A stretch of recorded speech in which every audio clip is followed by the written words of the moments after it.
President of the United States, Joe Biden, here, joining us once again in the state of Michigan.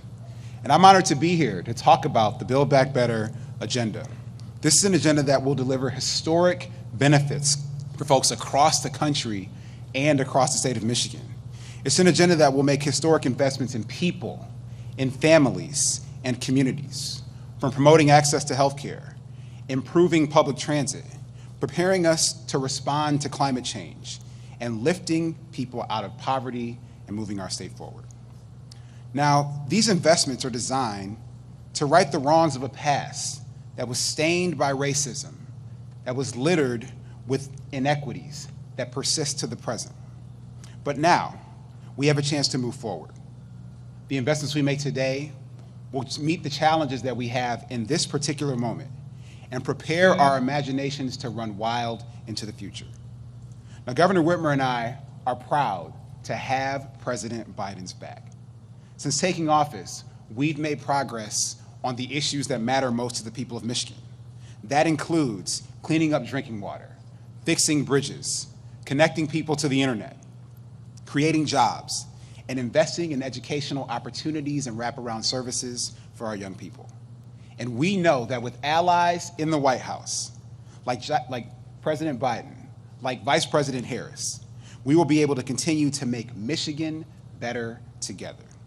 And so with that, I would love to introduce to all of you my partner in public service, the Governor of the great state of Michigan, Gretchen Whitmer. Thank you.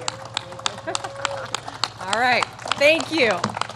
Well, thank you. I am so happy to be here with the Lieutenant Governor and Congresswoman Slotkin, and of course, phenomenal congressional representation here in Dingle and Kildee and Levin. So glad to be here with all of you. It's great to be in Howell to talk about something that unites all of us, infrastructure. Our roads and our bridges connect us, literally. They bring people, communities, and small businesses together. Safe, smooth roads and bridges ensure that folks can get to work, drop their kids off at school, run errands safely. They help small businesses ship products and deliver services to their customers. They are crucial to our economic development as we emerge from this pandemic. Now, I'm proud to be known as the Fix the Damn Roads Governor. You knew I was going to say it, right, Doug? And I am proud to be working with an administration that has got the same values. I know just how critical infrastructure is to every Michigander, and that's true not just here in our own state, but across the country. Every American, regardless of where they live or who they are. It's what I hear when I speak to people all across our 83 beautiful counties. And it's why we've made a $3.5 billion investment in infrastructure here with the Rebuilding Michigan plan to support over 45,000 good-paying jobs and deliver on dozens of projects across Michigan. It's why we're focused on the future of mobility and electrification, why we've brought new clean energy jobs to Michigan, including GM's new battery plant and the F-150 Lightning factory expansion, which I know the President enjoyed very much. The Electric Vehicles Jobs Academy, so that we can upskill our workforce and train our workers to build the best in the future of mobility right here in Michigan. And the Lake Michigan EV Circuit, which will be the best clean energy road trip in the United States of America. And we have plans to build the first wireless charging public road and autonomous parking garage here as well. So I want to thank President Biden for the infrastructure plan and the work that he is doing. Right now, we are poised to make historic investment in our roads, in our bridges, in our water infrastructure, and I urge Congress to work together to pass both the Bipartisan Infrastructure Investment and Jobs Act. The bold legislation that uplifts working people by cutting middle-class taxes, lowering costs for jobs, childcare, and housing, and create good-paying clean energy jobs. We can do this. We will do this together. Together, we can invest in places like Howell, Michigan, where we're standing today, and build vibrant, welcoming communities where working people of all races and backgrounds can get the skills they need so they can get into a good-paying job, take care of their families, and build a better future for everyone. So, together, we can put Michiganders and Americans first and usher in a new era of prosperity for our families, communities, and small businesses. So I am glad to be here, glad to showcase this phenomenal site and welcome my friend, our Congresswoman Alyssa Slotkin, to the podium. Thank you. Thank you, Governor. And thank you to the President for joining us here today in Michigan's 8th District. I want to start by thanking the operating engineers for hosting us. It is my 7th trip here. This is the first time I've come here and not been able to drive a big piece of equipment. But it's also a place that lets statewide groups come and train, including search and rescue units, canine units, so it's a real center of activity. The truth is, there is no better place to talk about this infrastructure bill, because the folks sitting in front of us will be the ones clearing the roads, repairing the bridges, running the buildings, reinforcing the dams that haven't had serious real investment in over a generation. I have traveled around my district to every corner of it, and lots of people have lots of priorities. But the infrastructure issues that Michiganders are facing unite us.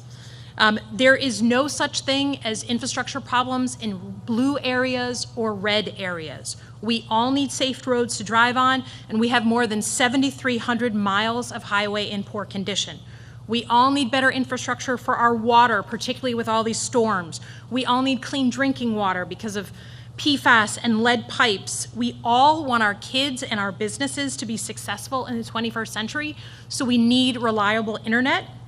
That is particularly important here as we stand in Livingston County, where 1 out of 10 households does not have access to high-speed broadband. Frankly, we've talked about the challenges in infrastructure for a long time, a lot of talk. We've had more infrastructure weeks than we can all count in the past 5 years. But now, finally, we have the real opportunity to do something about it in a bipartisan way. And I'm glad that the President came here to show us what we're going to do. I want him to look out at the faces of our operating engineers and take those faces back with us to Washington so we can get this done. He understands as well that if we're going to make these investments, we have to be able to pay for them. He was generous enough to give me a ride from the airport, and we talked a lot about the fact that we are not going to take this bill and pass on more debt to our kids. And we are not going to pay for this bill on the back of working families. We are not going to do that. Here in Michigan, we have the facilities, the equipment, the skilled workforce to get the job done. That's why it's so important that we pass this generational investment. We do that here in Congress, and we get it to the President's desk. We all know that it's not just about passing the bill, it's the good-paying jobs that come out of that bill. Thousands and thousands, millions of good-paying jobs. Prevailing wage, good paid jobs, and here in Michigan and all over the country. So as I told the President today, in the coming days and weeks, we're going to do everything we can to get this passed, get it over the finish line. That is my responsibility as a member of Congress and my commitment as the representative of this district. Thank you very much.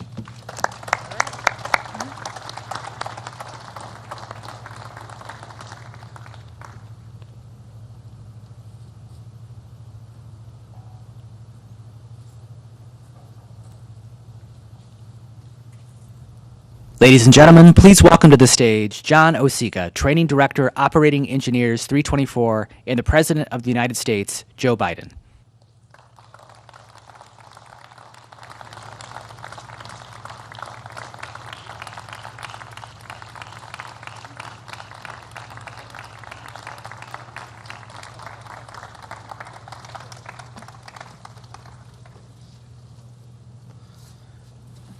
Good afternoon, and welcome to the International Union of Operating Engineers, Local 324 Construction Career Center. My name is John Osika. I'm the training director for this organization, and for statewide, we have 4 campuses, including the 560 acres that you are setting in today.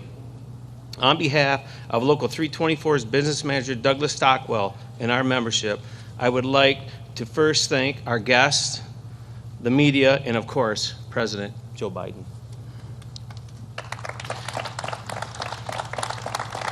I also would like to recognize our International General President, James T. Callahan, who was unable to attend but sends his warmest regards. At Local 324, we have a saying: we build, we operate, we maintain. With over 14,000 members, Local 324 operates the heavy machines that propel construction, the roads, bridges, buildings, energy plants, pipelines, airports, and nearly every large-scale project in the state. We operate the cranes, the dozers, trucks, excavators, and countless other equipment that is building infrastructure daily. Building infrastructure takes investment. For our members, it's the investment of time to learn how to build things safely and efficiently. Training is the key to everything we do. It's an investment in ourselves, in our work, and in our communities. I've been a member for 36 years before becoming the training director. I spent 30 years working in the field as a foreman, superintendent, building the roads and bridges in the state of Michigan. I know firsthand the skills our members bring to every job. I also know how much there is need of repair. The infrastructure investment and the Jobs Act is a once-in-a-generation chance to provide world-class infrastructure that is safe, reliable, and more resilient. It's a blue-collar plan to invest in America and create hundreds of thousands of family wage jobs, build healthy communities, and reduce congestion and gridlock. The infrastructure bill is a job-created lifeline to millions of skilled workers throughout the construction industry, contributing to long-term economic growth and improving the quality of life for Americans. Most importantly, it's an investment in our country. The IUOE Local 324 has kept Michigan running for over 100 years. Now we stand and ready to build back better. With that, I welcome the President who is paving the way, President Joe Biden.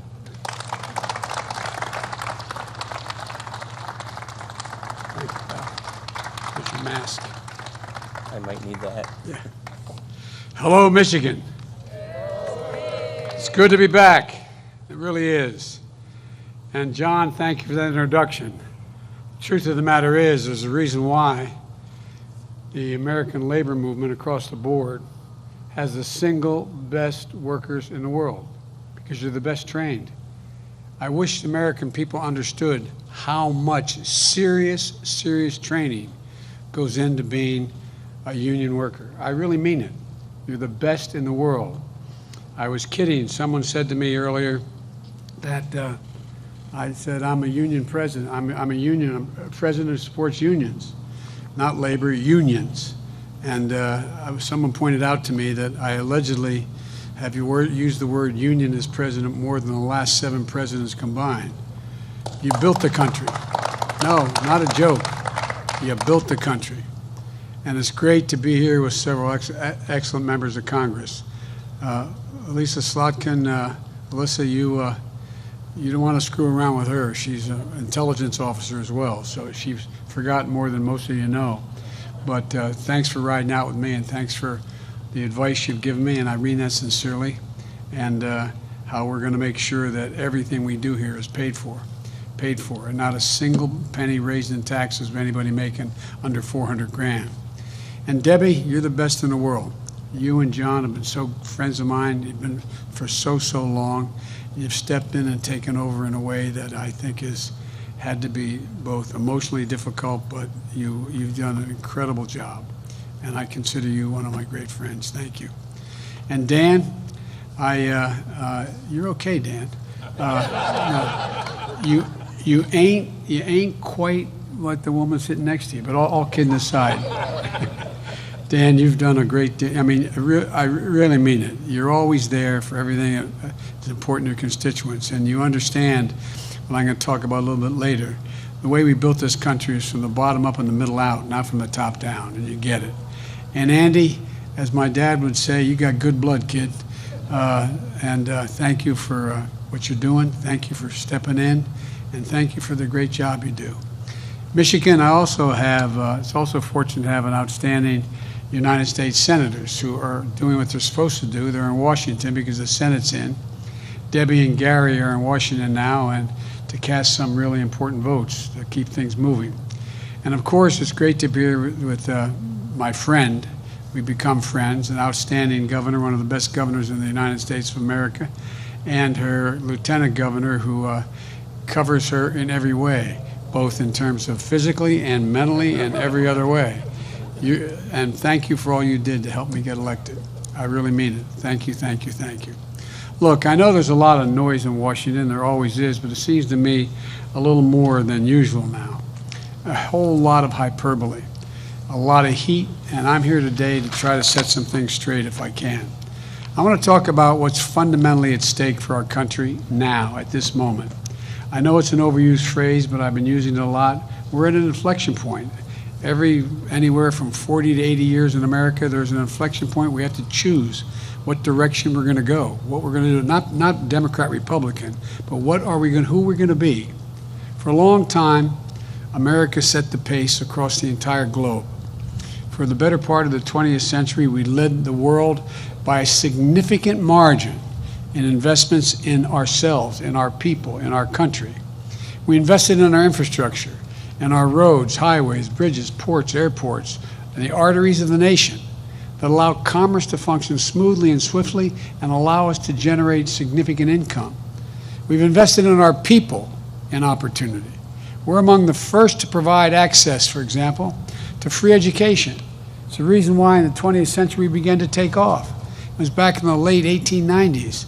We decided among the first countries that we were going to be the first nation that every single American, regardless of their background, no, it wasn't at the time regardless of their background, but based on income, would have free 12 years of education. We invested to win the space race. We led the world in research and development, led to the creation of the internet. And but then something happened. We slowed up. We stopped investing in ourselves. America is still the largest economy in the world.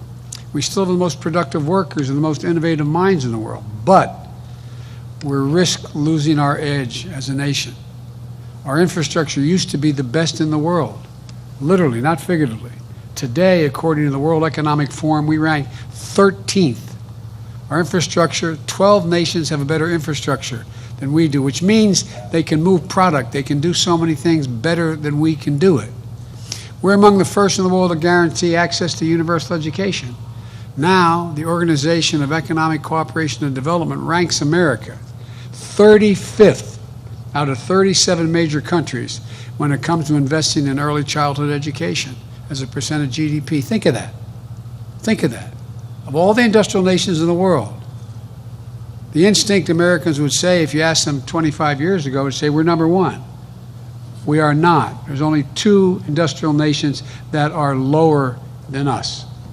All those investments that fuel the strong economy, we've taken our foot off the gas. I don't know what's happened.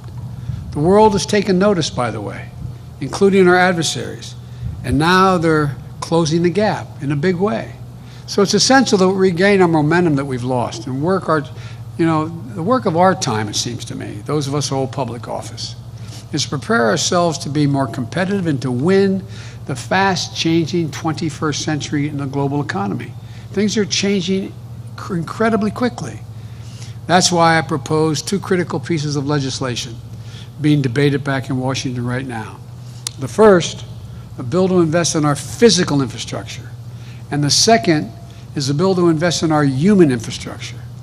I'll talk about both these bills in just a moment, but first, I want to set one thing straight. These bills are not about left versus right, or moderate versus progressive, or anything that pits Americans against one another. These bills are about competitiveness versus complacency. They're about opportunity versus decay. They're about leading the world or continue to let the world pass us by, which is literally happening. To support these investments is to create a rising America. America is moving. To oppose these investments is to be complicit in America's decline. To support these bills is to pursue a broader vision of our nation, and to oppose them is to accept a very cramped view of our future.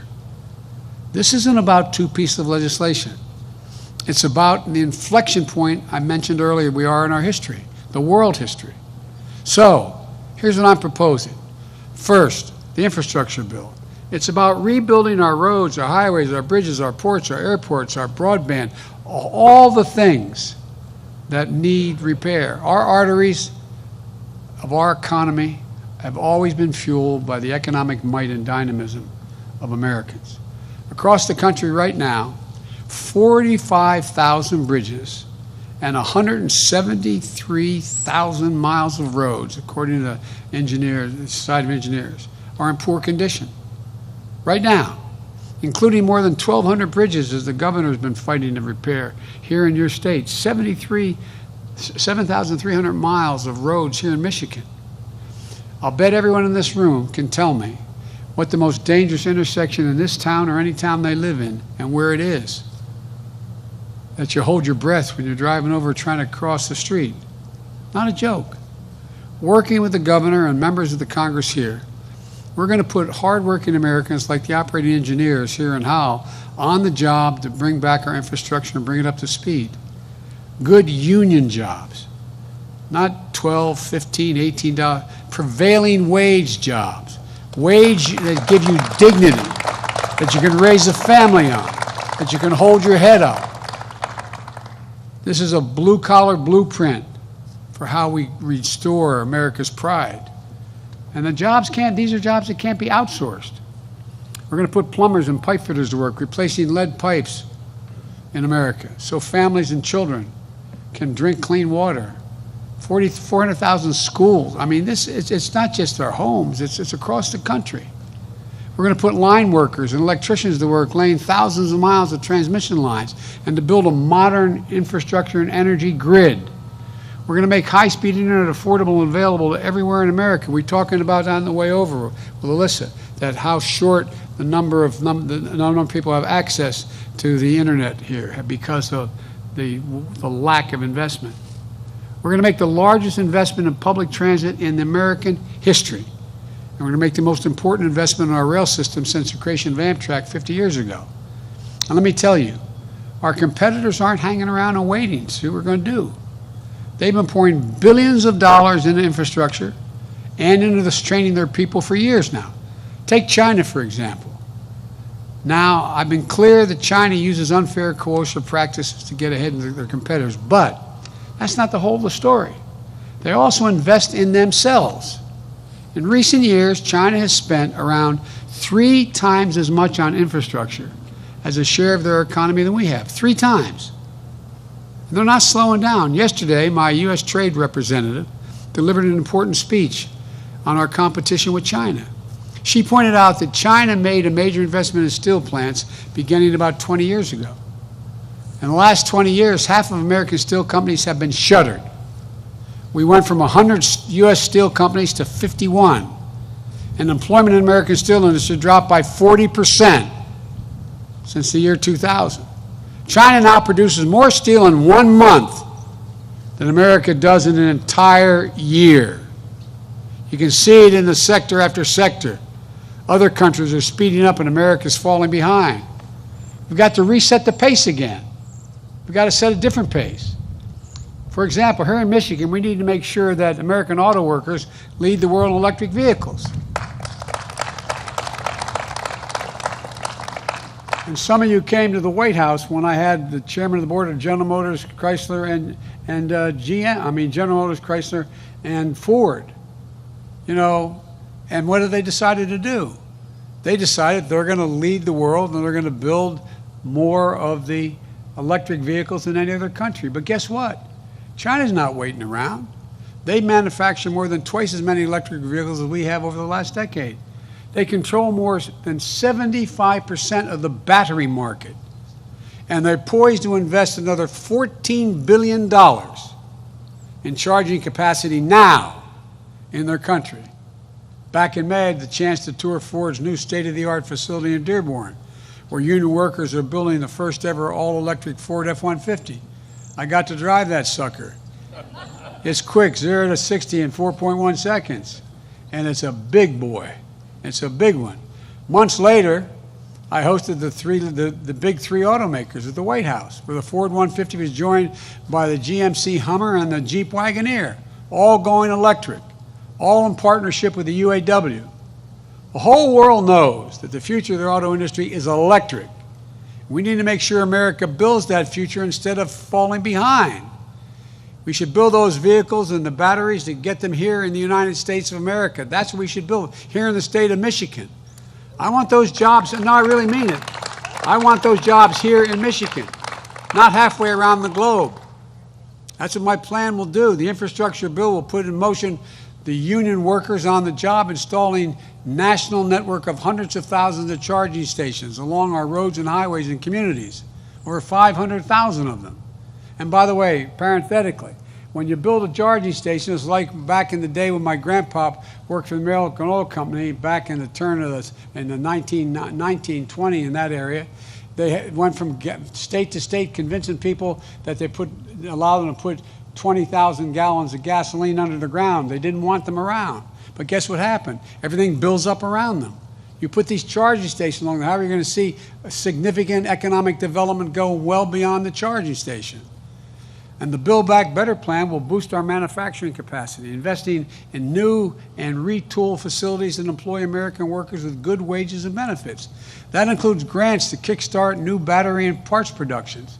That purchasing incentives for families to buy clean, union-made vehicles like the ones championed by Debbie and Dan and the Senate and the House.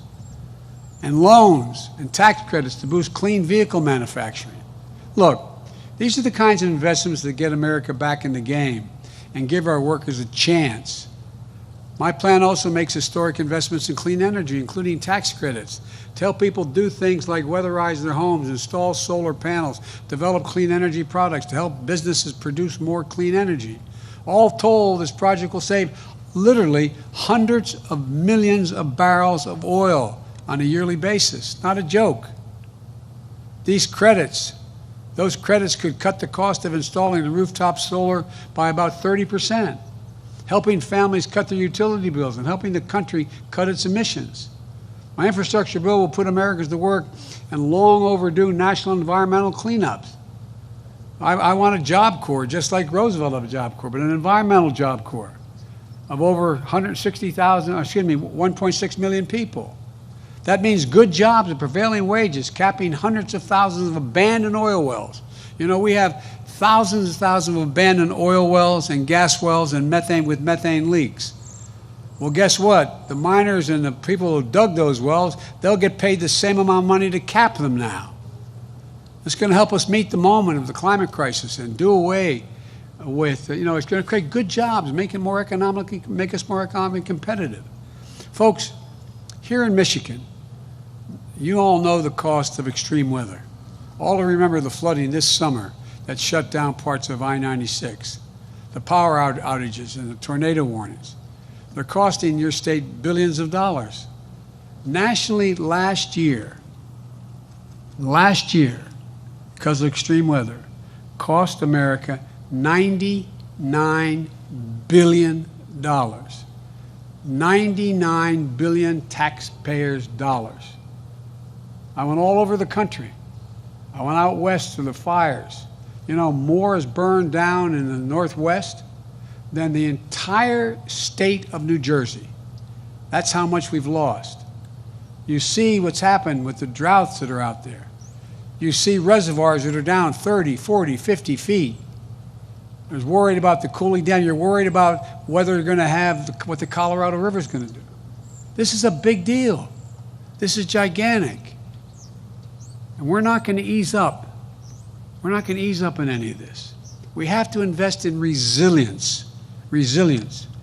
You saw Texas, their entire power grid went down because they had no resilience, the ability to build back and build things stronger. Why a lot of those fires in the far west? And because guess what? It's a hell of a lot safer to have those wires underground, not being knocked down by high winds and tornadoes and the like, causing fires.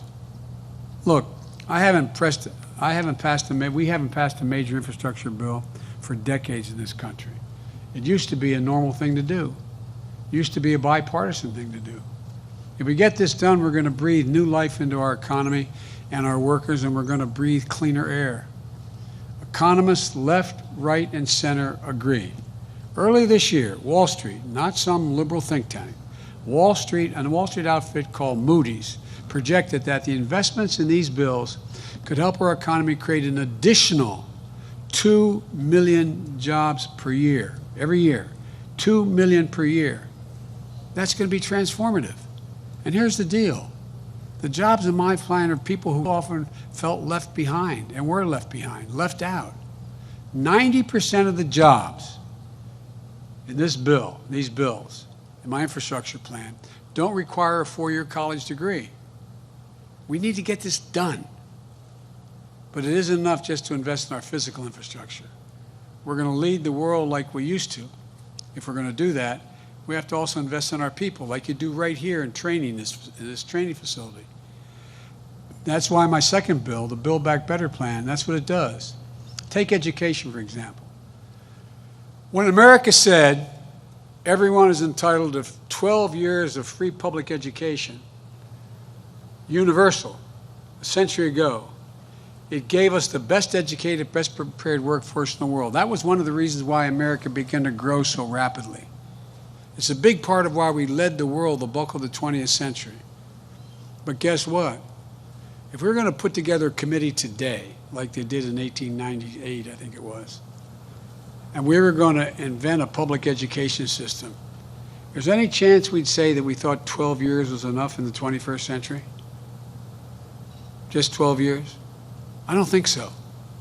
Study after study shows that the earlier our children begin to learn in school, not daycare, the better for themselves, for their families, no matter what the background they come from, no matter what their background. Recent university studies point out that they're increased by 56% the chance for them to get all the way through 12 years of school without getting in trouble. It's a gigantic deal. It doesn't matter whether mom or dad know how to read or write, or the home is a home that is challenging. But right now, we're lagging behind, while other countries are investing in their children. Today, only about half of 3- and 4-year-olds in America are enrolled in early childhood education. In Germany, France, the United Kingdom, Latvia, that number is more than 90%. 90% of their 3- and 4-year-olds. We're falling further and further behind the curve. It's not just early education. According to one study, we rank 33 out of 44 advanced economies when it comes to the percentage of our young people who have attained a post-high school degree. Anything after high school. We're at the bottom of the heap. I'll bet if that was on a quiz, you're on one of these quiz shows, I ask you that, you would have said maybe we're 2 or 3 or 4. It's ridiculous. My Build Back Better plan gets us back on track. We'll make 4 additional years of public education available to every person in America. 2 years of high-quality preschool at the front end, and investments in community colleges so our students can gain skills they need to carve out a place for themselves in the 21st century economy. And also increase Pell Grants. They're grants for kids making families less than 50 grand, helping them get through community college or a historically black colleges in order to be able to get a shot so they can live, they can eat while they're going to school. And we'll invest in historically black colleges and universities, which are an essential asset to help to support and to make sure that young people of every background and circumstance have a shot at good paying jobs. Look, this bill also invests in our workforce by providing so much needed breathing room for working families. After all, how can we compete in the world if millions of American parents, especially moms, can't join the workforce because they can't afford the cost of child care or elder care and have to stay home? For example, here in Michigan, the average 2-parent family spends $10,400 on child care costs for just 1 child each year. 30 years ago, the United States ranked sixth among advanced economies in the share of women in the workforce. You know where we are today? 23. 22 countries have a higher percentage of their women in the workforce making a competitive wage than the United States. While the competitors are investing in the care economy, we're standing still. And the fact is, millions of American parents are feeling the squeeze, having a hard time doing their job, earning a paycheck while taking care of their children or aging parents, and at the same time in this sandwich generation. My Build Back Better plan is going to change that. It's going to cut the cost of child care for most Mid-Michigan families by more than half. It's going to extend historic middle-class tax cut to the child care tax credit, which we passed in my American Rescue Plan. Now, most people don't know. If you walk to the average informed person, doctor, lawyer, or whatever, and said child care tax credit, they're not sure what that means. Well, what it means is, you know, if you were making a decent salary and you had 2 kids or 3 kids or 4 under the age of 18, you get to deduct $2,000 for each child off your bottom line of your taxes you owe. Well, guess what? If you're making $15 an hour, you don't have any taxes to pay like that. So guess what? You got nothing. Zero. Zero. No help. My friends in the other team have no problem giving billionaires and millionaires gigantic tax breaks. This is a tax cut. You know, what it does is, now, and it's in place, and people in your state are understanding it now, instead of it provides it up the ante how much you could get for a child under 7, you get $3,600 tax cut on a yearly basis. And you get $3,000 for a child under 17. But guess what we did? That means we're doing it on a monthly basis now. It means you're getting either $300 a month or $200 a month, just like your Social Security check at home. It's cut child poverty in by 40%. That money's already a life changer for so many working families. And as I said, I was wrong. In Michigan, it's 44% cut in child poverty. We need to keep it going. My plan is going to put Americans to work constructing and rehabilitating safe and affordable housing to help ease the cost of housing while generating even more jobs. In most of the major metropolitan areas of America, you can't afford the housing.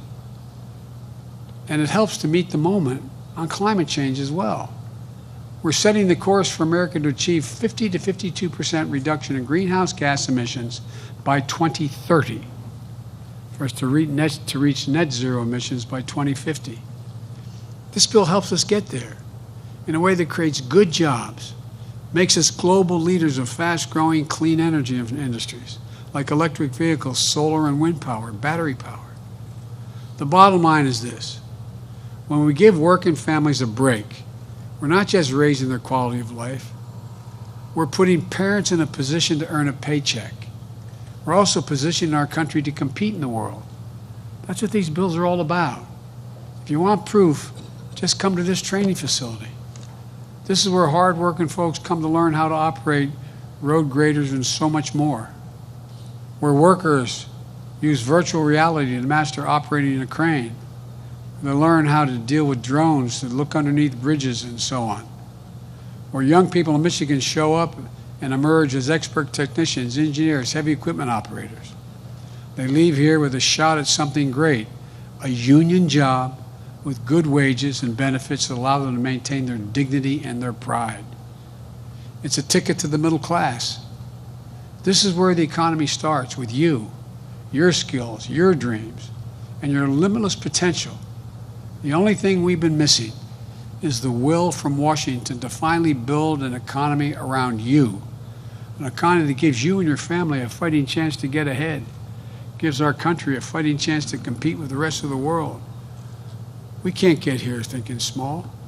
We have to think big. Let me be clear. We need to prepare for 10 years down the line.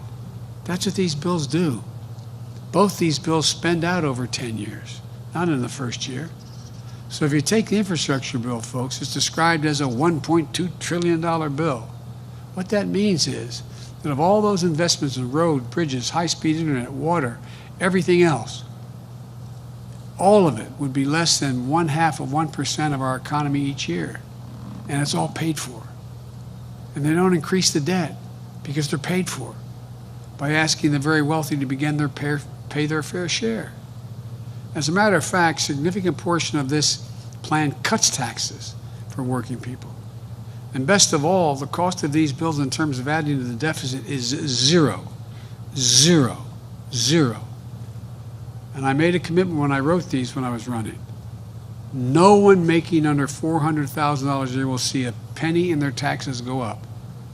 That's why in the infrastructure bill, there is no gas tax increase, because people making under 400 would have to pay more. It's simple.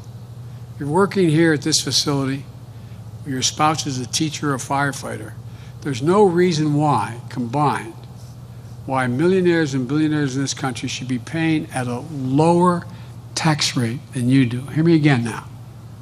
A lower tax rate. A police officer, a teacher, a union crane operator, and a nurse, they paid a higher tax rate. A higher tax rate. A significant portion of the major corporations in America and the super wealthy.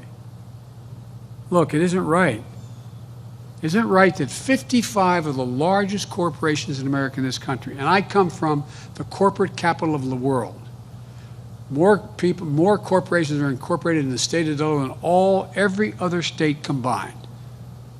But you know how much those 55 companies, I could go on more than that, they made over $40 billion and they paid zero in federal income tax.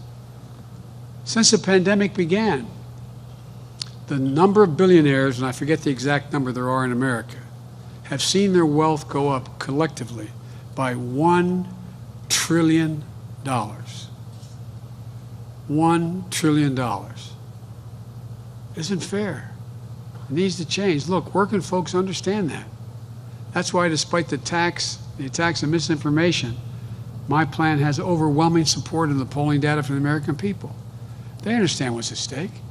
They understand that workers and families have a better shot. Americans have a better shot. I'm a capitalist. I think you should be able to go out and make $1 million or $1 billion, but just pay your fair share. Join the crowd, man. They know that this is about dignity and respect. It's about changing the paradigm so the economy works for you, not just for those at the very top.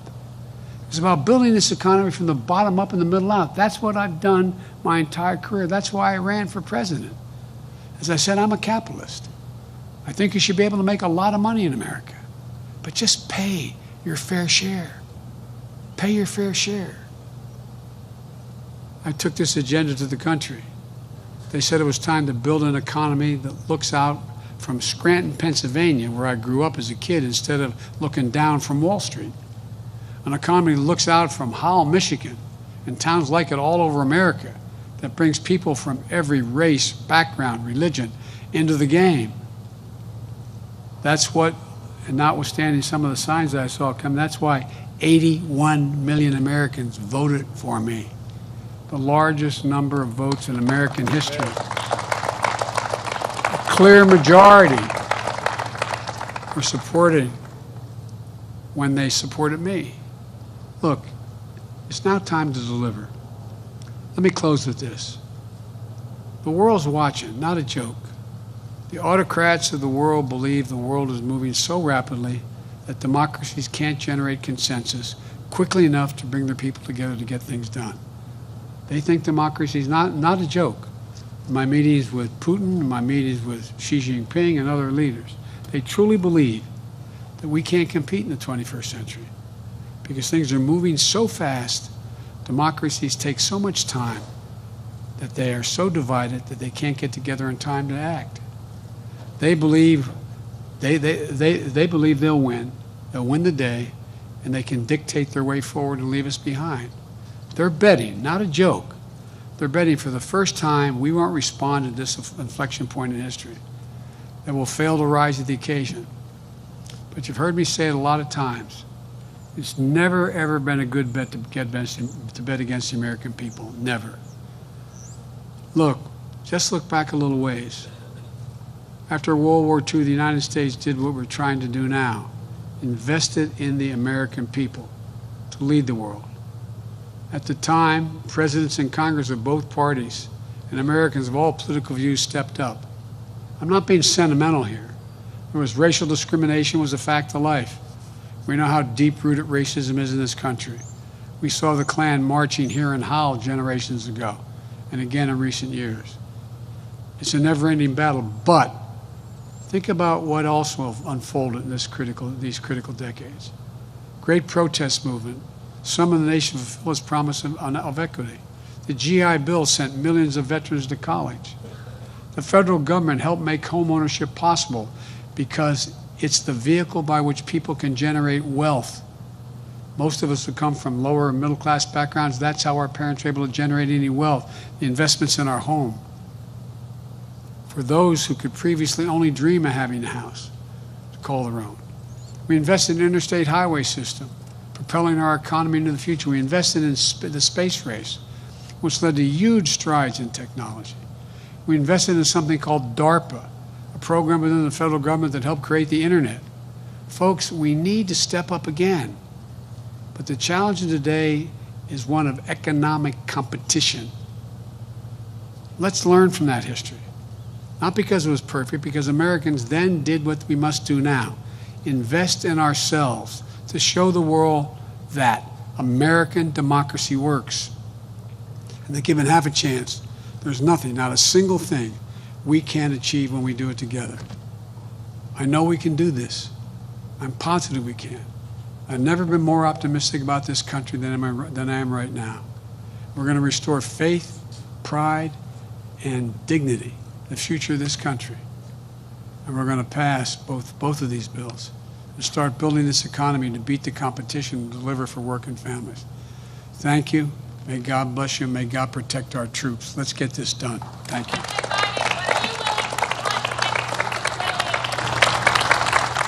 Thank you.